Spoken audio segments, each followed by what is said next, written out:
Inaasahang mas dadami pa mga last-minute shoppers sa Divisoria sa Maynila ngayong last weekend na bago ang araw ng Pasko. Dinoble na ang seguridad doon. Makibalita tayo kay Rita Reyes. Matinding siksikan ang inabot ng mga last-minute Christmas shoppers sa Divisoria. 4 na araw bago magpasko. Git-gita na nga, maalinsangan pa ang panahon. Pero dito ininda ng mga mamimiling ngayon lang nagka-oras para mag-shopping. Mapalaro ang tig 20 pesos, bestidang 50 lang, Christmas decors na 20 pataas o accessories na tig 20 lang. Lahat mabenta at dinudumog.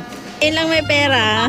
Ang ilan, nagbitbit pa ng bata sa pamimili. Mahirap po kasi pag walang maiiwan sa bahay, pagdating namin, wala na rin sila. Paano binabantayan ang mga bata dito? Ay, kapit-kapit po. Kasi binigyan ko ng ID. May mga ID po yan. Meron din namang halos sukuan na ang pagod. Kanina pa kami naglalakad, napapagod na ako. Masakit ang mga tuhod ko. Pero kung meron mang pinakamasaya, walang iba kundi ang mga nagtitinda. Masaya kasi nakikita mo yung ng tao na kahit walang pera pero lumalabas yung pera nila kasi talagang tradition na kapag ka magpapasko. Oh, wala nang tulog, wala nang kain na. Kailangan eh. Bakit?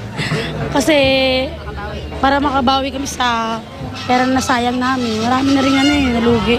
At dahil inaasahan na ang lalong pagdagsa ng tao habang papalapit ang Pasko, nagdagdag na ng tauhan ang Manila Police District at PNP-NCRPO para panatilihin ang seguridad sa Divisoria.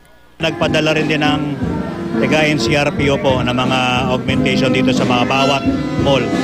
Kaya napakarami po ng pulis ngayon natin na nagbabantay sa kanila. Rita Reyes, GMA News.